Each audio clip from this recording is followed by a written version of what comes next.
Welcome to my channel. आज हम इस वीडियो के माध्यम से यम दीपक के बारे में जानेंगे।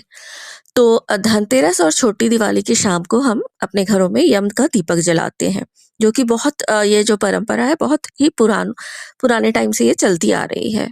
ये जो दीपक होता है हम घर के बाहर साउथ डायरेक्शन में जलाते हैं, यानी कि दक्षिण दिशा में जलाते हैं, क्योंकि यही जो डायरेक्शन होती है वो यमराज की दिशा मानी जाती है। तो इस दीपक की जो लौ होती है, जो लाइट होती है, वो यमराज को समर्पित होती है। माना जाता है कि इस दिए को जलाने से घर के सभी सदस्यों की उम्र लंबी होती है और जीवन में अकाल मृत्यु का संकट नहीं आता है। ये जो यम दीपक का कंसेप्ट चल रहा है, इसके पीछे एक कहानी है। बहुत टाइम पहले की बात है। हेम नामक एक राजा के राज्य में उनका एक पुत्र का जन्म होता है। उस बच्चे की कुंडली में ये लिखा होता है कि ये बालक विवाह के 4th डे ही मृत्यु को प्राप्त होगा, जिससे राजा बहुत चिंतित हो जाता है। तो उसने अपने बेटे को ऐसी जगह भेज दिया जहां पर भी किसी भी स्त्री की छाया उस बच्चे पे ना पड़े। लेकिन बोलते हैं ना कि जो होनी होती है, जो नियति होती है, उसको कोई टाल नहीं सकता। तो एक दिन राजकुमार की जो भेंट होती है वो एक सुंदर सी राजकुमारी से होती है और फिर दोनों का विवाह हो जाता है। तो जो आफ्टर मैरिज जो उनकी 4th डे होती है, विवाह के बाद चौथे दिन रात के समय में यमराज के दूत आते हैं राजकुमार के प्राण लेने के लिए। तो राजकुमार की पत्नी जो होती है वो रोने लगती है और वो दूतों से प्रार्थना करने लगती है कि क्या कोई भी ऐसा उपाय नहीं है जिससे मेरी पति की अकाल मृत्यु टल जाए। तो दूतों ने ये बात सुनी और उनको तो कुछ पता था नहीं, तो उन्होंने ये बात जा करके यमराज को बताई।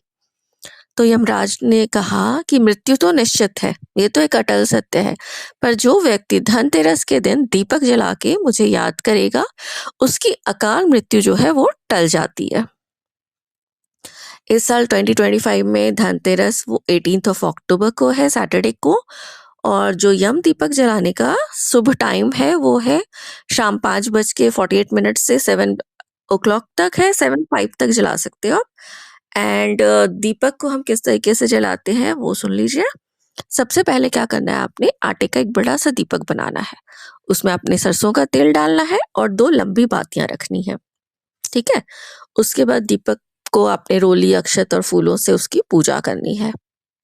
पूजा के बाद दीपक को मेन गेट पे, मेन एंट्रेंस जो आपका होता है, वहां पे आपने साउथ के साइड में इस दीपक को रखना है और जो दीपक की बाती का मुंह होगा वो फेस करेगा साउथ की ओर। और जो दीपक है वो ऐसे ही जमीन पे नहीं रखना आपने, उसको आपने जो दिवाली पे आप खील बताशे लाते हो, तो या तो आप खील रख दो उसके नीचे, दीपक के नीचे, या फिर आपने अगर खील नहीं मिल रहा है आपको या आपके वहां पे नहीं उपलब्ध है, तो आपने क्या करना है कि गेहूं का ढेर रख सकते हो उसके नीचे। गेहूं के ऊपर आपने दिया रख देना है, ठीक है। और फिर ओम यम देवाय नमः का जाप करना है, ठीक है।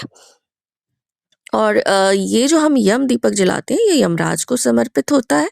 ये धार्मिक रीति रिवाज हो गए, ठीक है। पर अगर हम साइंस को लेके चलें तो आफ्टर सनसेट जो हम सरसों का दीपक जलाते हैं, उससे क्या होता है कि जो हमारा एनवायरनमेंट है, वातावरण में जो नेगेटिव एनर्जीज होती हैं वो खत्म हो जाती हैं, कम हो जाती हैं। और हवा में जो रोगाणु होते हैं, वो जो जर्म्स वगैरह होते हैं वो नष्ट हो जाते हैं। तो इसलिए ये जो दीपक होता है सिर्फ पूजा के वे से नहीं, बल्कि ये क्या है, हमारे हेल्थ एंड शुद्धि का भी प्रतीक माना जाता है। तो धनतेरस की रात को जो ये हम यम दीपक जलाते हैं, ये सिर्फ एक परंपरा नहीं मानी जाती है, ये एक जीवन के प्रति हमारा ग्रैटिट्यूड है। ये एक आस्था है कि जो लौ होती है वो जलती है, वो मृत्यु की नहीं बल्कि एक लाइफ को रिप्रेजेंट करती है। तो इस दीपक से हम यमराज को नहीं बल्कि लॉन्ग लाइफ, सुरक्षा और स्वास्थ्य का आशीर्वाद मांगते हैं।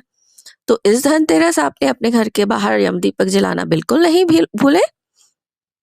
और अगर आपको मेरी ये वीडियो अच्छी लगी और आपने मेरे चैनल को अभी तक सब्सक्राइब नहीं किया, तो do like and subscribe my channel. Thank you for watching.